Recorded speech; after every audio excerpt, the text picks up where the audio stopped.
Welcome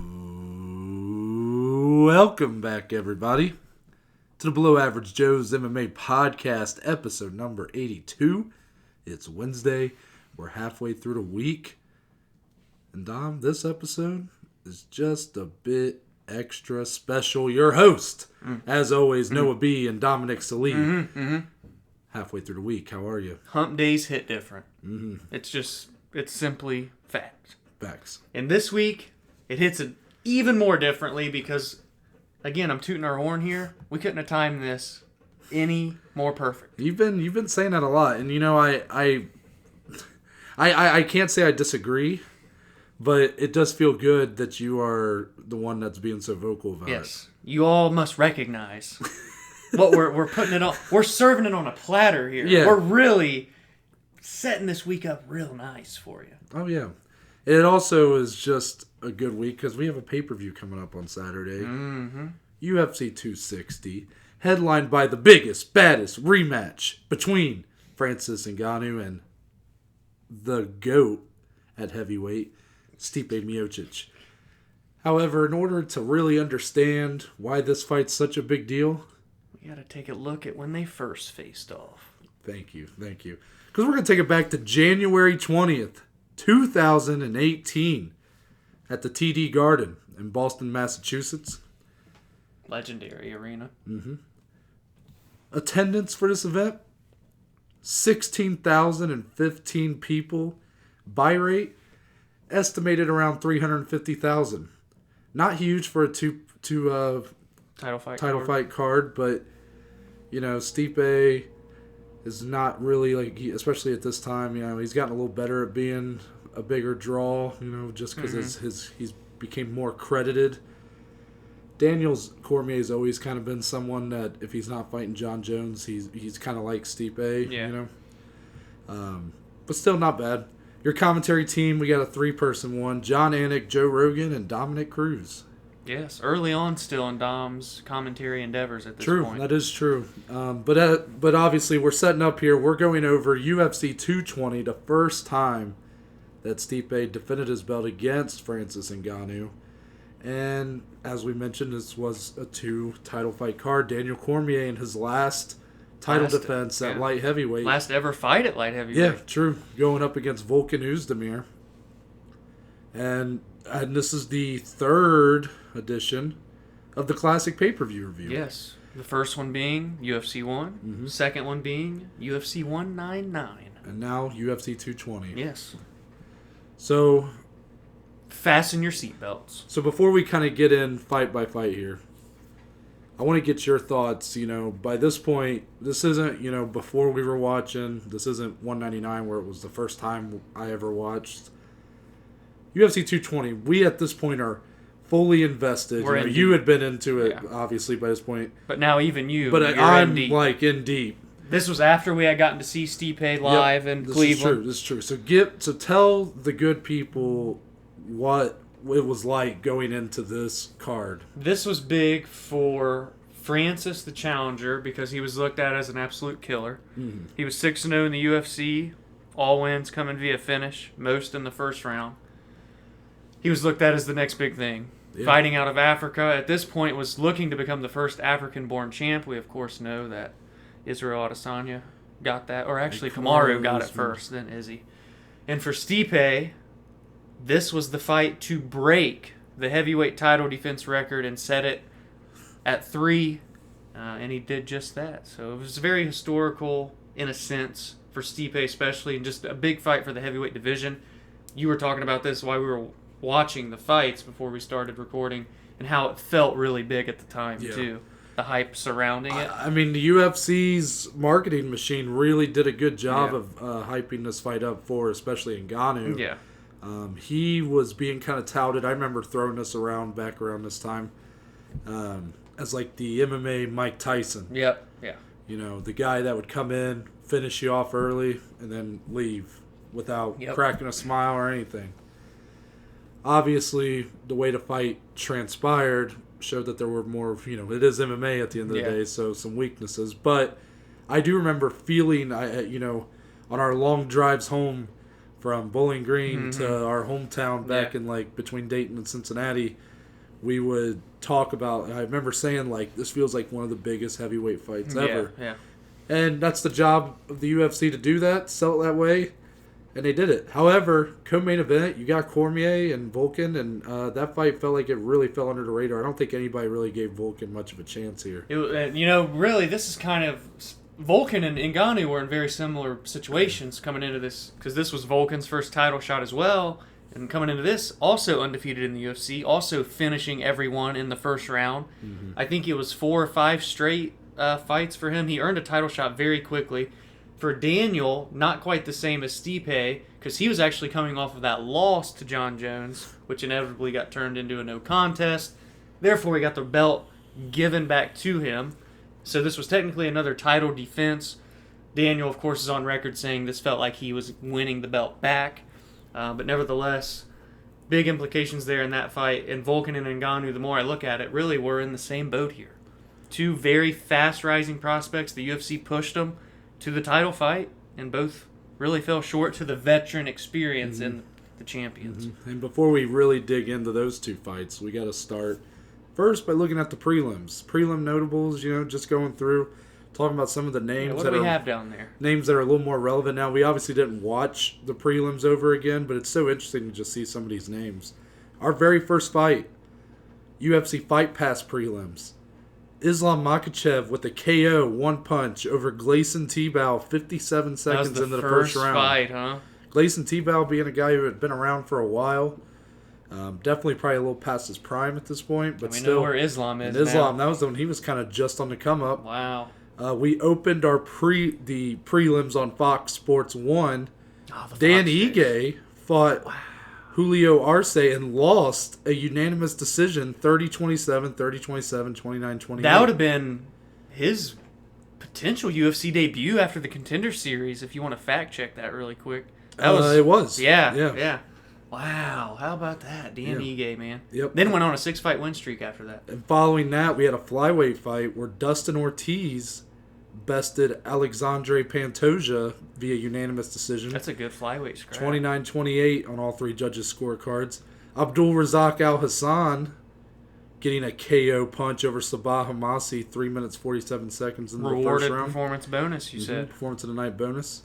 And our prelim headliner was Kyle Bochniak and Brandon Davis going to unanimous decision 29-28 times 2 and 30-27 for Bochniak. And how about the main card? Yeah, really? So now we're just going to dig in here. So our opening fight on this main card, 2 very irrelevant bantamweights for different reasons. You got Rob Font, who we just talked about is scheduled to fight Cody Garbrandt. Yep.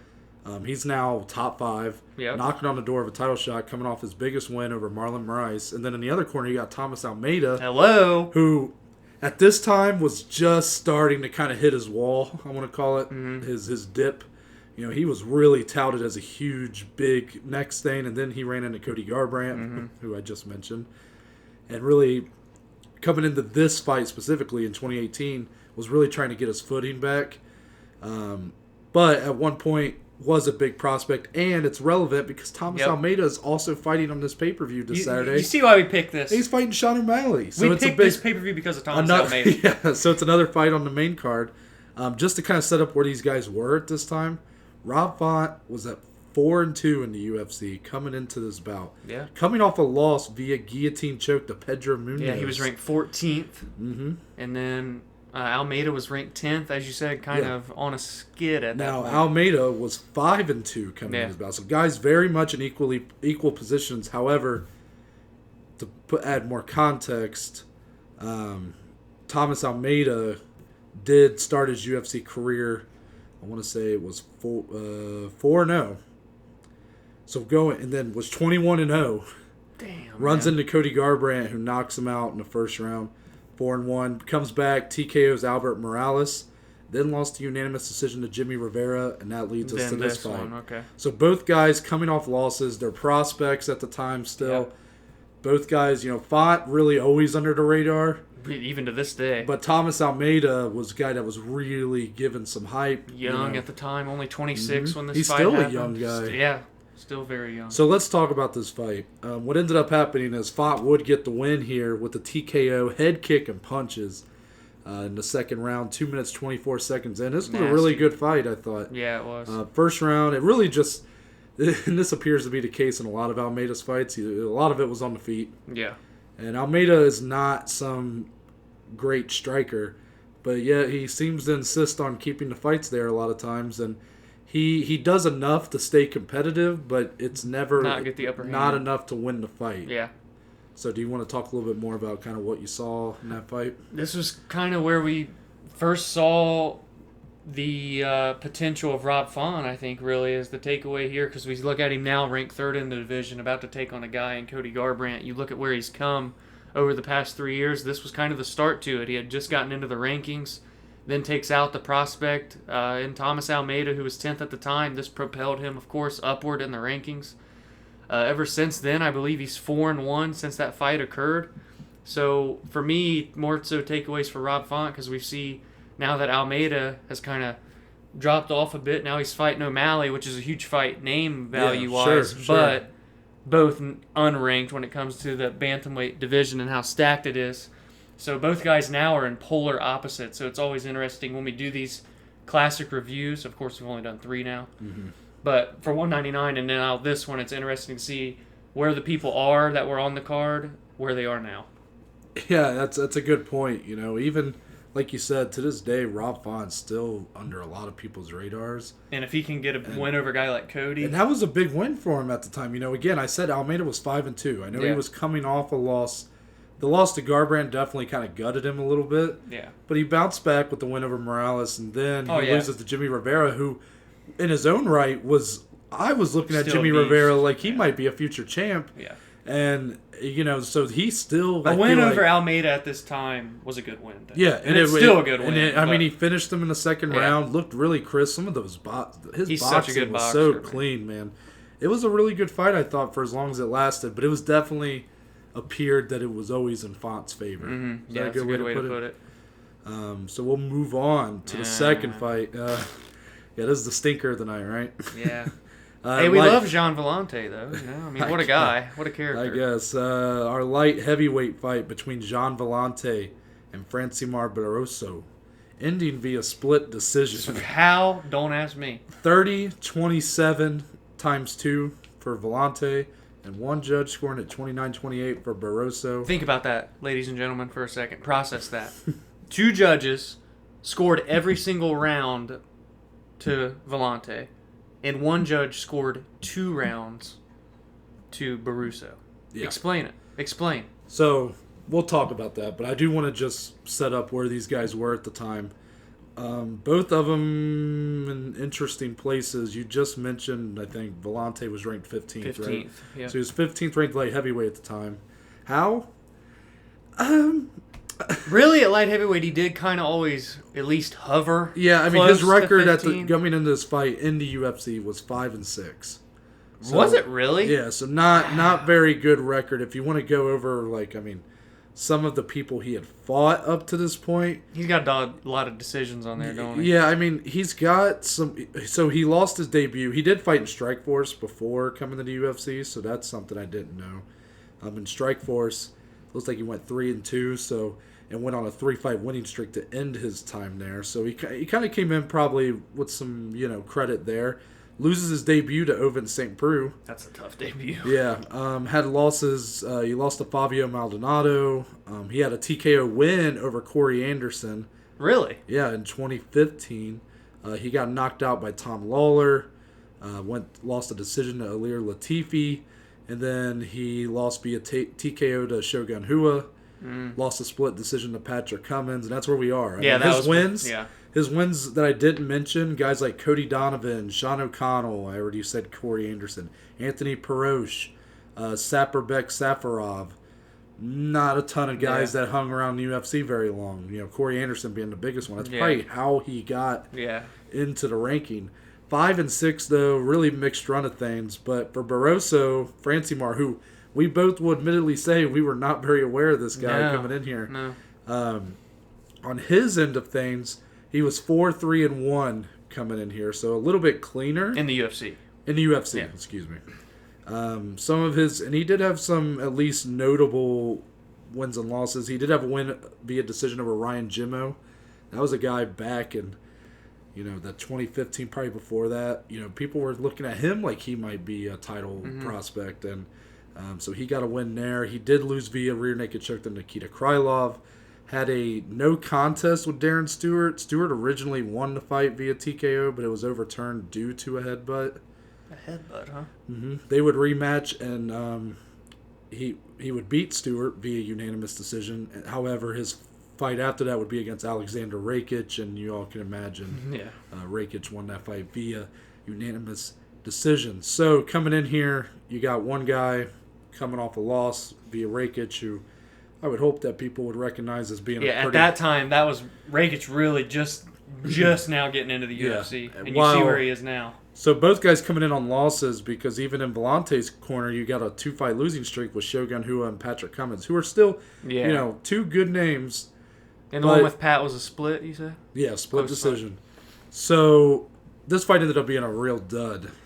Yeah, it had its moments. The where second round, okay. I believe. Yeah, it was second round. I think it was the second rounds where you saw some nice, sloppy kind of bar fight. It was really the third round that really it just down. The longer this fight went on, it felt like it just dragged. But it was a clear Volante. I thought it was a clear 3-0 for Volante. So we got to talk about this judge. Was this what's his name? Chris Lee? I don't think it was. Was that his name? Lee, Chris it wasn't. Man, because how you score. So here's what I'll say. Just give them a quick. They can't paint the picture. Yeah, I'll try to paint the picture. Basically, for 3 rounds, what you saw, Barroso had landed some good shots, but the pressure and the octagon control. Oh man. Of Volante was just overwhelming. I mean, he controlled the octagon the entire time. For 15 minutes. Barroso up against the fence, and I never thought Barroso did enough to counter what Volante was at least throwing out there. It felt like both guys were pretty even in strikes, but when you take into account that octagon control, this fight never went to the ground. I didn't see a round where you could score it for Barroso. It's hard enough to give him 1 round, let alone 2. I don't know what the third round striking numbers were. Maybe there was the third round you could maybe give to Barroso because neither guy did anything. Yeah. But that's a stretch. And you have a judge scoring another one of those rounds for Barroso? Yeah. I'm sorry, I just don't see it. Really, this fight didn't show me anything for either of these guys. Yeah. Volante's got a nice person. He's got a good personality to him. He's a fun guy. Never been a guy I really enjoyed watching fight for the most part. He can be in some quick fights, some bar fights, some sloppy fun fights. But when he has some of these decisions, man, especially when he went up to heavyweight recently. Oh, he's in some snores though, and it's he does like to slow the pace down quite a bit. Yeah, that is kind of his style, which is kind of weird considering he does kind of just slug it out.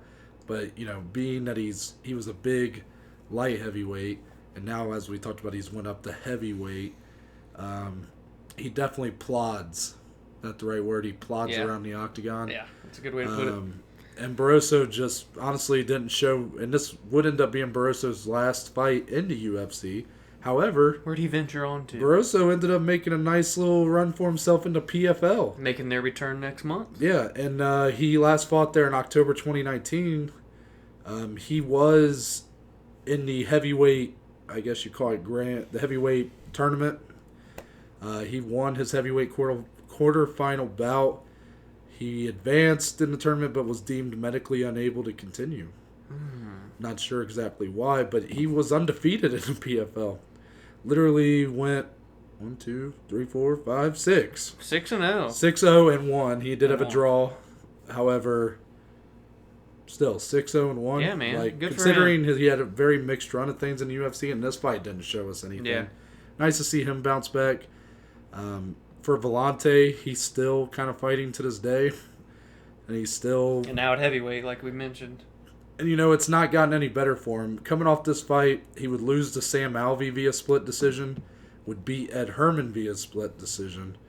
Would lose via TKO to Michael... Yeah, I'm not going to... Alexei Chuk. Beautiful. No, that's not right. I've heard this guy's last name be pronounced before, and I can't remember how. Then he would move up to heavyweight. lose via arm triangle to Maurice Green, and then lose via unanimous decision to Jake Collier. Yeah. So kind of a tough run of things for him ever since. But, he's still a fun guy. Fun guy. Has Chris Weidman in his corner. Trains with Stipe. Mm-hmm. So fun guy. Mm-hmm. So now we're going to get into a fight we want to talk about. Holy shit. Fight of the night for sure. Man, when I say I didn't realize that this fight happened on this card, these two guys showed up on the screen, and I was ready to relax and have the popcorn. This was awarded fight of the night, and I think it's needless to say we awarded it our fight of the night. Oh, yeah. Featherweight, Calvin Kattar and Shane Burgos went to war. How about those two guys? Man, 3 years ago there. Both Yeah. those guys so new into the UFC. Burgos was undefeated at this time. Neither guy had a ranking yet. You look at both those guys now. Kattar just coming off of a main event with Max Holloway. Then before that, main event with Ige. Burgos off of a fight of the year contender with Josh Emmett. Mm-hmm. It's, again, so cool to see where they are now. And both guys have went on a tear, really, since that fight 3 years ago. Fun fact, this was Calvin Kattar's second fight in the UFC. His debut was a win over Andre Fili via unanimous decision. Had to have been early on for Burgos, too, huh? And for Burgos, he was 3-0 coming in here. Okay. And he also had some pretty notable wins over guys like Charles Rosa, Godofredo Pepe, another guy that I remember. I think that guy won Ultimate Fighter Brazil, if I'm not mistaken, or made it to the finals. Regardless, 3 wins coming in here. You know what? And of course, I don't know what the rankings were at this time, but I would have to imagine the winner of this, which we will talk about, was Kattar. Bet he got his first ranking following this. Burgos was a pretty decent favorite coming into this one. Undefeated at the time, rightfully so. Yeah. So, as you mentioned, Kattar does end up winning this fight. Holy shit. Via TKO in the third round, 32 seconds in. Dude. We were having so much fun watching this fight. Literally, first round, pretty much all Kattar. Kattar really busting up Burgos' face with the jab. New England cartel, man. But then that second round, Burgos came back in a big way. Kattar maybe kind of coasting through the round a little bit. Clear 1-1 going into the third. Third round, and we're like, man, I can't wait to see what happens in this third round. Bop! Right away. Bop! Bop! Right away. Kattar landing some uppercut, dude. Hadoukens and using the force to just send Burgos into the shadow realm. This was the featherweight version of Ngannou's fucking uppercut, man. And you know what's funny is once we watched it, I went, oh my God, I've seen this on his highlight tapes. But when we first started watching the fight, I went, I don't remember this fight happening. Yeah, he landed the first uppercut, dropped Burgos. Burgos gets back up. Then he wounds up and lands a second one. Ooh! Burgos' leg gives out on him. He goes down in a heap. Dan Miragliotta, in that moment, about shit his pants trying to run over and stop this fight. Yeah, he did. Crazy. No, but this was what a war. Awesome fight. And really, when we saw, oh my gosh, this fight's the third fight of the card, we were immediately like, okay, this is going to be an absolute banger. Yeah. And then we're like, wait, there's no way this fight goes 3 rounds, right? Surely it ends early on in the third. So. Yeah. Needless to say, both these guys have made good impressions coming off this fight and in the UFC since. I mean, Calvin Kattar just opened up our 2021 with the main event with Max Holloway. Obviously didn't go his way. Max showed Holloway the heart, showed those levels. Yeah. But Kattar was literally knocking on the door for a title shot. He's now 22-5. As far as his UFC record, he is, I believe it's 6-3 Quick now. math. I believe 6-3 now. So a guy who has really only lost. He lost after this fight. He would lose to actually Renato Moicano via unanimous decision. Kind of an interesting one. Would bounce back with TKOs over Chris Fishgold and Ricardo Lamas, and then he would lose via unanimous decision to Zabit. I forgot about the Zabit. He turned it on. He turned it on in the third round. A lot of people still want that fight to be ran back 5 rounds. He would, after that, have that KO of Jeremy Stevens when he came back, and then got that unanimous decision win over Dan Ige. And then looked so good in that fight against Ige. Well, for Burgos, he's done much of the same. I mean, really, he loses this fight, bounces back with 3 more wins over Kurt Holloway via armbar, Cub Swanson via split decision, and then TKO'd Makwan Amir Khani. But however, his last fight being June of 2020, he would lose a fight of the year contender with Josh Emmett. Imagine if that would have been 5 rounds. That fight he lost it via unanimous decision. So both guys, man, they're still in that top. Well, Cater's now in the top 5. Yeah, I'm looking. Burgos is 12 currently with a 13-2 record. Cater at number 6. So Cater's advanced a little bit faster, but Burgos is still right there, man. That guy's no joke. And this fight showed that fight was, I know Burgos got finished, but fight was very even going into that third round. Hey, don't be surprised when we see this rematch down the road either. I would not that's be a good point. Good point. So we're going to go into the title fights now. We start with the light heavyweight title on the line. Daniel Cormier is the champion, defending against Volkan Oezdemir, a guy who maybe some of you go, like... Especially now, if you're seeing For Volkan. now, you're kind of like, maybe I've heard of... I feel like I've heard of him, but he fought for a belt. When Volkan first came into the scene of the UFC, he was tearing everybody up. Yeah, so I'm going to start by talking about Daniel Cormier. And I'm not going to give you guys what his record was in the UFC. I mean, you guys know who Daniel is. You know who Daniel Cormier is. I think it'd be more interesting to talk about where he was at this time in his career. Yeah. Obviously, one of the greatest MMA rivalries of all time he has with John Jones. That was his last fight, was the rematch with John Jones where Jones would TKO. Was it credited as a TKO? It was. Over DC in the third round with a head kick and some ground and pound in a fight finish. that DC looked damn good. He looked really good with arguably winning the fight. Yeah. Jones finished him. However, the next day, turns out John Jones test positive for PEDs. Yeah. That some stories just always seem to come back. Yeah. But because of that, the fight is overturned to a no contest, so DC is instilled as champion again. So it's a very weird time in his career because he doesn't really feel like the champion. Right. And he has said that this win over Volkan Oezdemir, which he got via TKO 2 minutes into the second round, he said that this win is what made him feel like the champion again. Like he felt didn't feel like a title defense. He felt like he was fighting for a vacant belt. Yep. And I'm glad that he got that, right? Yeah. He did get a performance of the night bonus for this, and he deserved every bit of it. Yeah. He weathered an early storm. Huh? Yeah. So for Volkan, being the guy that is lesser known, the challenger coming in here, you're right when you say this guy really kind of came in. And on a tear. He came in, went 3-0 in the UFC before getting this title fight. That's crazy. Not a lot of fights. Yeah, so his 4th fight in the UFC was for a title. His debut was a split decision win over Ovince St. Preux. That fight is a snore to watch. I've watched it. But after that, KO in 28 seconds over Misha Serkinov, and then he KO'd Jimmy Manawa in 42 seconds. Yeah. Performance of the night bonus for that one. Therefore earning his nickname No Time. Yeah, No Time. And then I got him a title shot. Pretty wild. It kind of also paints the picture for the state of the division. Yeah. He was number 2 in the division. Right. I mean, those wins over guys like OSP, even though it was a boring split decision, was a big win. And then Krylov and Manawa. Manawa before he retired, because this was just before he retired, really. He was right up there in the top 4 and 5, So those were big wins. They may not seem like it now, but at this time in that division, those are all 3 huge wins. Yeah, and as we mentioned, Daniel Cormier would win this fight as a title defense. It would be his final light heavyweight bout, and obviously, therefore, his final defense of the light heavyweight belt. Yep. So, kind of give your thoughts on the fight and kind of what we saw take place. Volkan came out as everyone anticipated, throwing haymakers, going for the finish. Did land some on DC, but DC was able to weather the early storm, and that's all he needed to do. Nearly finished the fight at the very end of the first round. Had a rear naked choke sunk in, but the buzzer sounded. Otherwise, he would have finished it there. And then round 2 was all Daniel. Lands the takedown early, gets into a mounted crucifix, lands the ground and pound, and the ref calls it a day. Yeah, I mean, that's a good way to put it. Pretty simple for DC in that second round. Round 1, Volkan had his moments, but he just gassed way too quickly.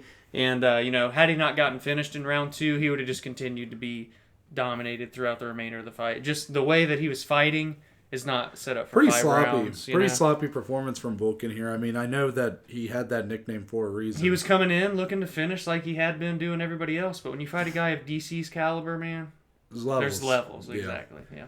And coming off this fight, obviously for Cormier, he would have a nice little run. Really, probably the most historic trilogy in UFC history, arguably, anyways. As far as implications and, just to the credit of competition, I would say it is. Yeah. Not a lot of shit talking, but I don't think that's necessarily what makes a good The rivalry. fights sure the hell made it great. So following this win, he would move up to heavyweight along with our main event winner, Stipe, and they would coach the Ultimate Fighter. Yeah. They set up this huge super fight. Cormier was still light heavyweight champion, and they would go on to have a trilogy of fights at heavyweight. Obviously Cormier would win the first one, knocked out Stipe in the first round. Would follow that up with the title defense at heavyweight over Derek Lewis. Yeah, the one they just kind of threw in there on us. Kind of saving the card there. He submitted Derek Lewis, and then he would go on to lose the next 2 bouts with Stipe, one via TKO, one via decision. And now he's retired and commentating for the UFC. He does podcasts. Yeah, I mean, the guy does.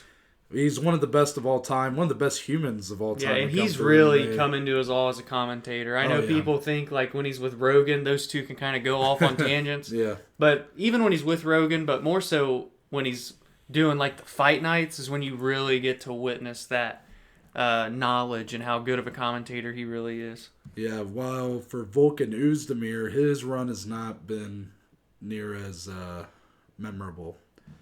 Coming off this loss, he would lose 2 more bouts after this. Got submitted via rear naked choke by Anthony Smith. Forgot about that. Would lose a split decision to Dominic Reyes. So that's 3 in a row. Now that's one that a lot of people think he won. I thought Volkan won the fight, and that says a lot considering even though Reyes has kind of been had a weird run of his own. But we thought Reyes beat John Jones. Yeah, so it says a lot. After those 3 losses, he would bounce back with 2 wins. He would knock out Ilir Latifi.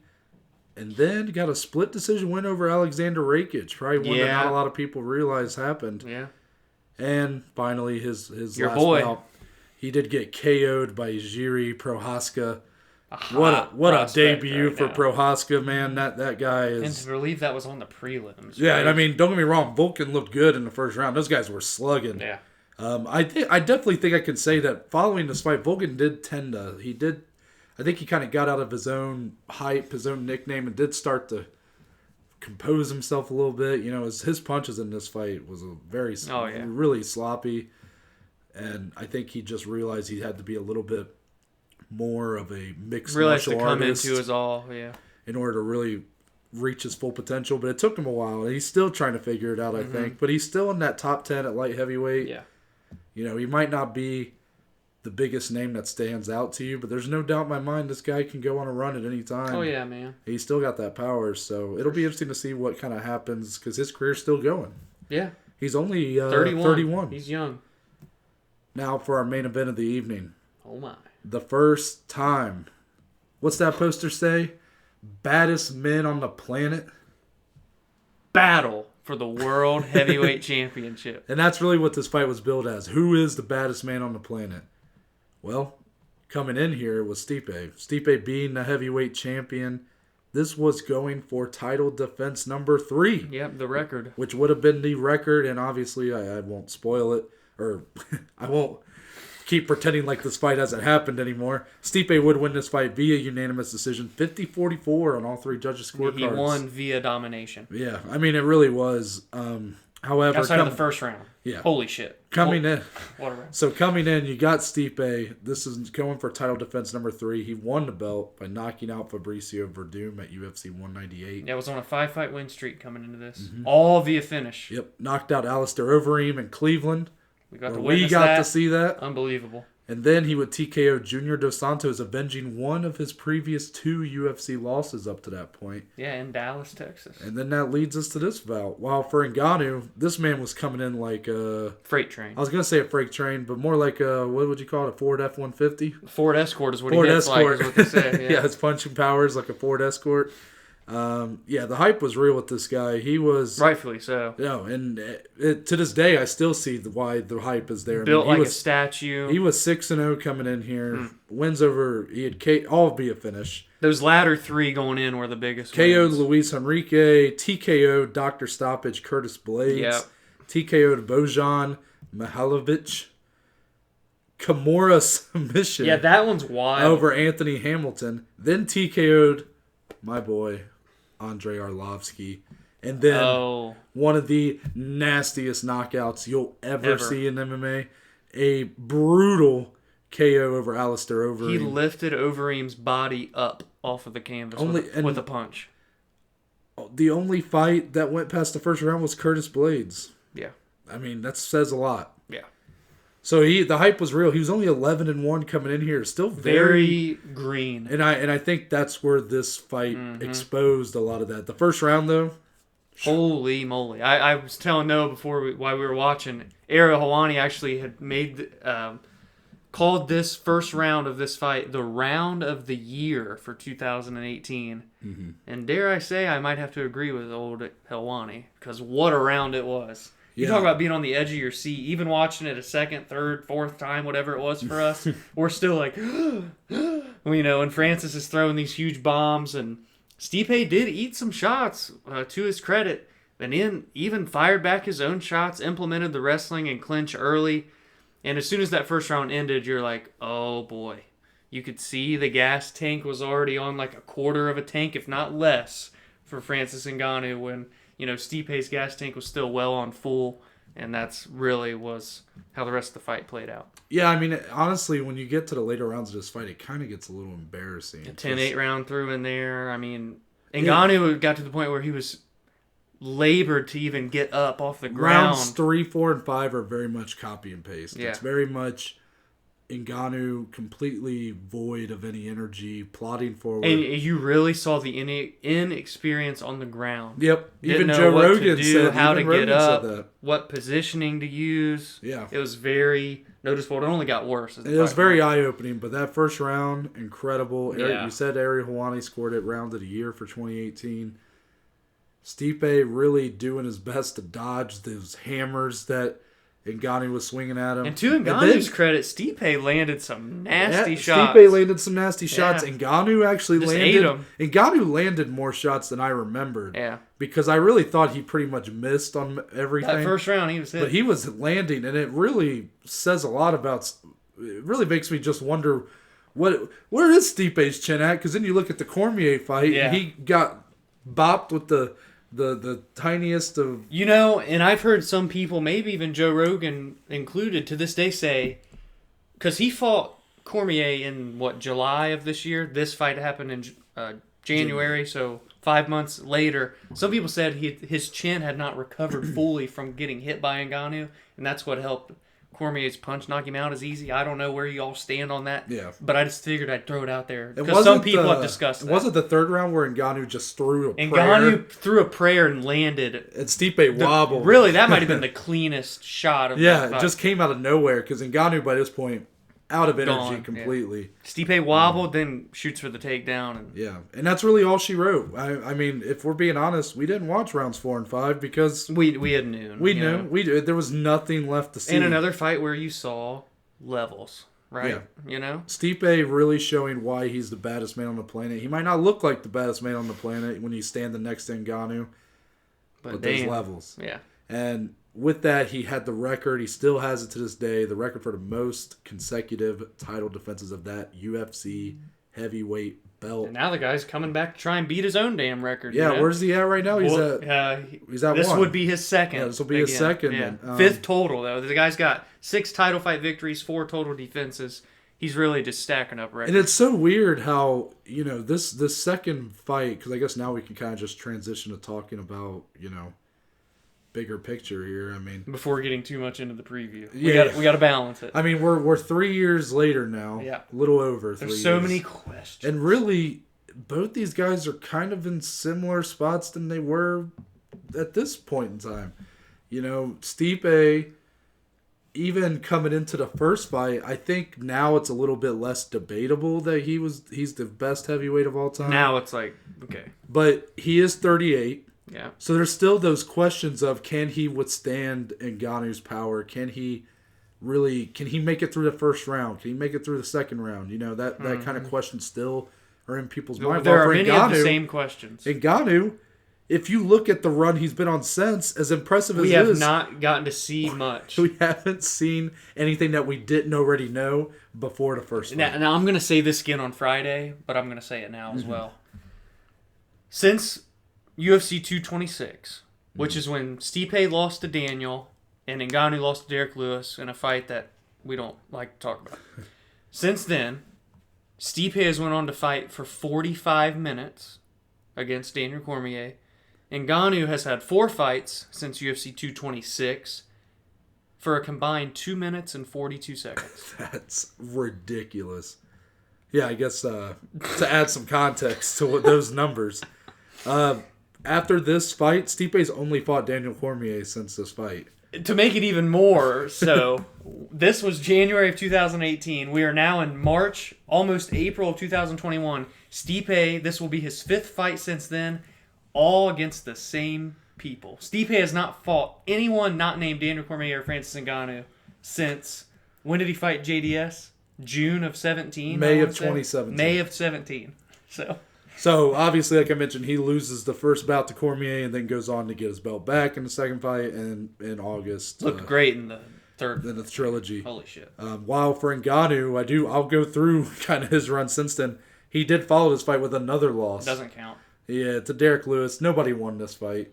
Both guys lost. But do you, I want to say, we might touch on this again Friday, so we're not going to try and do too much, but do you remember the hype for Lewis versus Blake? Dude, Lewis and Ngannou. You were like, my uncle came over. Do you remember that? Yeah, I do. And I told him, dude, this fight's going to be crazy, man. Somebody's getting knocked out. They were talking shit to you for that. My uncle said, this is the worst fucking fight I've ever seen in my life. I'm like, man, I'm sorry. No, it just showed that Ngannou's confidence was shot after this And fight. Lewis was just so... He was broken, man. He didn't want to get hit. Well, his back was fucked up. ruined. And he didn't want to get hit by the one-shot power of Ngannou. Francis was still so mentally damaged going into that fight, I think was the biggest thing for him. And basically, you got 3 rounds of nothing. Yeah. And then I think you said Ngannou threw a combined 11. He landed 11 total strikes in 15 minutes. And none of them were like the strikes he was throwing in this fight, No. He looked a lot leaner going into that one. That was the good thing. Yeah, ever since he's looked a lot leaner. But after that, he would get his mojo back. He would rematch Curtis Blades in really Beijing, China. Yeah. And TKO'd him 45 seconds into the first round. Followed that up with a main event on ESPN over Cain Velasquez. There's a lot of hype behind that one. KO'd Cain in 26 seconds. A lot of people thought Cain in his return was going to get that win. No. Fucked his knees up. Then he TKO'd Junior Dos Santos a minute 11 seconds in the These first were all round. main events, I think, outside of the Blades one was a main event too. Yeah, and then he would finish it off at UFC 249 with a KO over Jairzinho Rosenstruck. We're going to have some fun with that one on Friday. 20 seconds into the first round. I mean, come on, man. That's ridiculous. But is it enough to... He has had no octagon time. And it's all going to come down to what happened in the training room. It's not even the octagon time. It's just we haven't seen... What are... No, not being we tested. Already know. We know he's got the power. Yeah. But you look at the way he's knocking out some of these guys, especially like that Rosenstruck one. When you slow down that clip, it does not do him any favors. Yeah, we'll talk about that. Winging the punches, and then, has he improved on that takedown defense and really just his being on his back? Or because I think it's clear to say, although we can't necessarily say that Ngannou has improved since the first fight with Stipe, Stipe has improved since this fight. I think it's fair to say that, right? Mm-hmm. Now, obviously, he lost to Daniel, but we saw in the second fight with Daniel, after being down on the cards, the mid-fight adjustment, one of the best things you'll ever witness in a UFC fight. Right. Then in their trilogy bout, his body totally transformed, super lean, very cut and muscular, looked one of the best fights he's really had all around in his career, dominated from start to finish in that third fight with Daniel. So I think it's clear to say Stipe has improved from the first fight. Can we say the same for Ngannou? I think we're going to have to wait and see until Saturday night. Yeah. But that's going to wrap it up for this classic pay-per-view. That's all we can do without getting into our preview. That's UFC 220 in the books. We hope you enjoyed. Yeah, I really enjoyed going back and watching this because I just remember the hype for this the first time it was being run through. And really, the second time, it's just as big. Yep, if really not bigger. Yeah, and I want to pose a question to the listeners. Mm-hmm. For those of you that don't know, we can do voice messages, and O's going to talk about that more. Leave us a voice message. Let us know what classic pay-per-view you would like us to take a look at for our next installment of the series. Yeah, tell us why. Even any number. Honestly, you could pick. You could throw them into a hat. You could literally pick a random number, and we'll do it. Yeah. So You got from 1. Well, you can't do 1. Oh, yeah. You can't do 1, 99, or 220. Yeah, you got from 2 to, well, I would say to 251. Yeah. So, literally just, if any of you guys have a pay-per-view that you would like to see reviewed let on us the show, know. let us know. And let us know why. Yeah. Just to spice it up a little bit. But until then, Dominic, tell the good people where they can find you on social media. On Twitter, on Instagram, at DSlee14. I'm going to give myself a big plug here because, ladies and gentlemen, the biggest article of my career. The biggest, baddest article in the history of MMA journalism will be out this week. Be on the lookout on our socials. I got to preview Stipe Miocic, Francis Ngannou, Part 2, the biggest article I've ever done so far in my young journalism career. And I'm so excited for you guys to get a read on this. Really did a lot of research, a lot of studying. Can't wait to share that with you guys. And, of course, when we preview it on Friday, it's going to get even deeper when you hear our beautiful voices again. You can find the podcast on Twitter and Instagram at BAJ_MMA podcast. Noah, get him on out of here. As for me, if you go to my bio on Twitter or Instagram at ntbaker_, you'll be taken to our link tree, which gives you the links to all the platforms that the podcast is on, along with the social media platforms. That includes the Twitter, the Instagram, the YouTube channel, and Spotify, Google, and Apple Podcast. It's all on there, baby. And there's a couple links for the Anchor page. First, leaving a voice message. Dom just talked about it. If you have a thought about an upcoming fight or a news story, if you want to say hi or call us a piece of shit, or if you want to leave suggestions for future video ideas, do it there. You got 60 seconds to tell us why and give your thoughts. Yeah. And there's a link if you want to become a supporter of the podcast. That just provides us with a few dollars a month, and all that money goes back into improving the quality of the podcast, whether it be audio equipment or down the line doing a video podcast. So again, you can find all that if you go to my bio on Twitter or Instagram at ntbaker_. With that, we're out. We'll see y'all on